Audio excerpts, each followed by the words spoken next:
छोटी टीमों को हराकर शेर बनने वाली टीम इंडिया की खुली पोल। कौन है वो 5 विलेन जिनकी वजह से हुई भारत की शर्मनाक हार। पॉइंट टेबल में आखिरी पर खिसका भारत। च्युइंगम चबाते रह गए सूर्याभिषेक की आतिशी भी बनी कबाड़।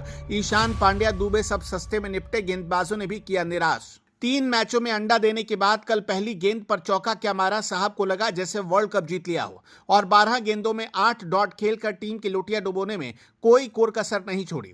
जब अफ्रीकी टीम 20 रन पर 3 विकेट खोकर आईसीयू में थी, तब हमारे जादुई स्पिनर ने 45 रन खैरात में बांटकर उन्हें पुनर्जन्म दे दिया। खुद को दुनिया का डॉन समझने वाले पांड्या ने आखिरी ओवर में 20 रन लुटाकर अफ्रीका की चांदी कर दी और बैटिंग में 17 गेंदों पर 18 रन बनाकर फैंस के जख्मों पर नमक छिड़क दिया।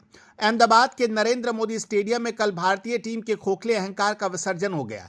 जो टीम नामीबिया और नीदरलैंड जैसी 2 कौड़ी की टीमों को हराकर खुद को विश्व विजेता मान बैठी थी, उसे साउथ अफ्रीका ने हकीकत का आईना दिखाया। सुपर 8 का पहला मुकाबला ही था और हमारे इन तथाकथित शूरवीरों की सारी हेकड़ी एक ही झटके में निकल गई। 187 रनों का लक्ष्य कोई हिमालय फतेह करने जैसा नहीं था, लेकिन भारतीय बल्लेबाजी ऐसे ताश के पत्तों की तरह बिखरी कि स्कोर बोर्ड भी अपनी किस्मत पर रोने लगा। पूरी टीम का 111 रनों पर ढेर हो जाना ये साफ बताता है कि हमारे ये बल्लेबाज सिर्फ कमजोर और अनुभवहीन टीमों के सामने ही कागजी शेर हैं। सबसे पहले बात करते हैं हमारे नए उभरते सितारे अभिषेक शर्मा की। साहब ने वर्ल्ड कप के पहले 3 मैचों में खाता तक नहीं खोला, जैसे कोई व्रत रखा हो। लेकिन इस मैच की पहली गेंद पर चौका मारकर उन्होंने ऐसा भाव दिखाया जैसे टीम पर कोई बहुत बड़ा एहसान कर रहे हों। लेकिन 12 गेंदों में महज 15 रन बनाकर उन्होंने साबित कर दिया कि वो फिलहाल लय में नहीं है, बल्कि किसी गहरे कोहरे में भटक रहे हैं। उनकी 12 गेंदों में 8 गेंदें तो डॉट थी, जिसका मतलब यह है कि वो क्रीज पर बल्लेबाजी नहीं बल्कि साधना कर रहे थे। जब टीम को तेज शुरुआत की जरूरत थी, तब अभिषेक शर्मा पिच पर टहलने का लुत्फ उठा रहे थे। अब जरा नजर डालिए हमारी गेंदबाजी के मिस्ट्री मैन वरुण चक्रवर्ती पर। कल तो उन्होंने जैसे साउथ अफ्रीकी बल्लेबाजों को अपने ओवरों में दावत पर बुलाया था। एक समय था जब साउथ अफ्रीका ने 20 रन पर अपने 3 मुख्य विकेट खो दिए थे और मैच पूरी तरह भारत की मुट्ठी में था। वहां से दबाव बनाना चाहिए था और विपक्षी टीम की कमर तोड़नी चाहिए थी। लेकिन हमारे मिस्ट्री स्पिनर ने 4 ओवर के स्पेल में 45 रन लुटाकर सारी मिस्ट्री खत्म कर दी।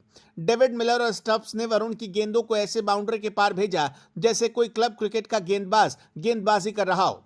वरुण की गेंदबाजी में न तो धार दिखी और न ही कोई चतुराई, जिसके लिए उन्हें टीम में रखा गया था। तिलक वर्मा का हाल तो और भी ज्यादा दयनीय है। इस टूर्नामेंट से पहले जिनका T20 औसत 49 के करीब आसमान छू रहा था, वो अब जमीन पर रेंगने लगा। कल के मैच में वो 2 गेंदों पर 1 रन बनाकर पवेलियन की तरफ ऐसी दौड़ लगा रहे थे जैसे ड्रेसिंग रूम में कोई सेल लगी हो या लंच खत्म होने वाला हो। बड़े मैचों में बड़े खिलाड़ियों की पहचान होती है, लेकिन तिलक वर्मा ने साबित किया कि आंकड़ों की बाजीगरी और मैदान की हकीकत में जमीन आसमान का अंतर होता है। उनकी बल्लेबाजी में वो आत्मविश्वास कहीं नजर नहीं आया जिसकी उम्मीद एक वर्ल्ड कप के सुपर 8 मैच में उनसे की जाती है। अब बात करते हैं दुनिया के स्वघोषित सबसे बेहतरीन ऑलराउंडर हार्दिक पांड्या की। कल उन्होंने न तो गेंदबाजी की लाज रखी और न ही बल्लेबाजी की।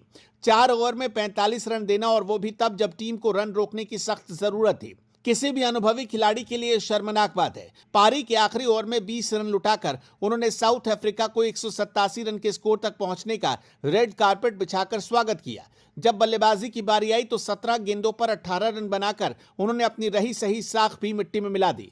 हार्दिक पांड्या की बॉडी लैंग्वेज को देखकर ऐसा लग रहा था जैसे वो मैच जीतने नहीं बल्कि सिर्फ अपनी उपस्थिति दर्ज कराने आए हों। मैनेजमेंट ने अक्षर पटेल जैसे इनफॉर्म खिलाड़ी को बाहर बिठाकर वॉशिंगटन सुंदर पर दाव खेला था। सुंदर साहब ने 2 ओवर में 17 रन दिए और साउथ अफ्रीका के बल्लेबाजों के चेहरे पर एक शिकन तक नहीं ला पाए।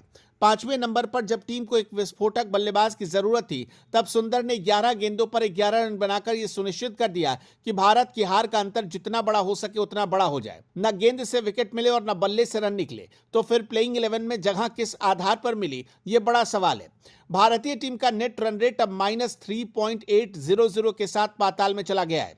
अब स्थिति यह है कि जिम्बाब्वे और वेस्टइंडीज जैसी टीमों के सामने जीत की भीख मांगनी होगी और दूसरी टीमों के नतीजों पर निर्भर रहना होगा। यह हार केवल एक मैच की हार नहीं, बल्कि उन करोड़ों फैंस के भरोसे की हार है जो इन खिलाड़ियों को भगवान मानकर पूछते हैं। जब तक आप सिर्फ छोटी टीमों को हराकर अपनी रैंकिंग चमकाएंगे, तब तक बड़े मैचों में ऐसे ही जलील होना पड़ेगा। अहमदाबाद का यह विशाल स्टेडियम कल भारतीय टीम की शर्मनाक बल्लेबाजी और दिशाहीन गेंदबाजी का गवाह बना। अगर यही रवैया रहा तो 2026 के इस वर्ल्ड कप में भारत का सफर सुपर 8 में ही खत्म हो जाएगा। क्या हमारे खिलाड़ी अपनी रील बनाने और ब्रांड एंडोर्समेंट से फुर्सत पाकर क्रिकेट पर ध्यान देंगे या फिर फैंस को ऐसे ही सदमे देंगे? अब पानी सिर से ऊपर जा चुका है और इन तथाकथित शेरों को अपनी खाल बचानी मुश्किल होगी। आपका क्या मानना है दर्शकों, हमें कमेंट में जरूर बताइएगा।